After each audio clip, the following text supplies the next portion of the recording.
Алтайский район и Хакасский госуниверситет подводят промежуточные итоги проекта «Мобильный учитель». Вот уже год, как студентов вуза привлекают к работе в сельских школах. Какие результаты это дает, в репортаже Елены Крыловой.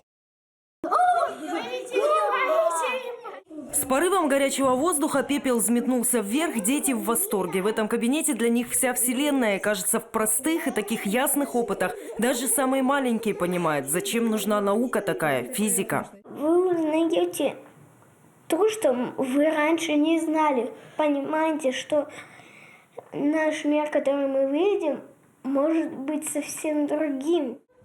Вот уже почти год прошел с того момента, когда Дарья Михайловна волновалась перед первым уроком. Сегодня она уже настоящий учитель, а ведь девушка еще студентка физмата. Она одна из 8 учащихся старших курсов ХГУ, которые приняли предложение Алтайского района и вошли в проект «Мобильный учитель». Суть в том, что студентам предлагают попробовать себя в сельских школах. Институт создает удобное расписание, а район – условия. Это доплата к стипендии, трудоустройство, доставка к урокам, а тем, кто решит остаться на постоянную работу – даже жилье. Я скептически относилась к этому, что вот нам будут выдавать квартиры и прочее. Я думаю, ну это какая-то ересь. Ну неправда точно в наше время. Фея, птичка.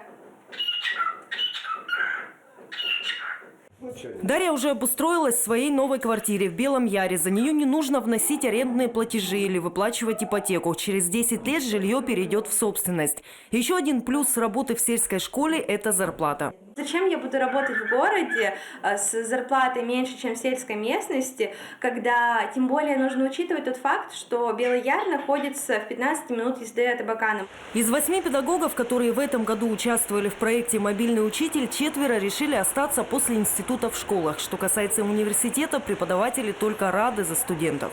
Даже видно, что они профессионально растут, ответственно за каждую тему цепляются, разбираются, потому что им придется это рассказывать детям. Всего за год в Алтайском районе стало на 25 учителей больше, включая молодых и опытных. Район купил или построил для них 10 квартир и домов. В планах привлекать студентов технических направлений. Развивающейся территории нужны строители. Елена Крылова, Арсений Симонов, Сергей Казьмин, Вести, Хакасия.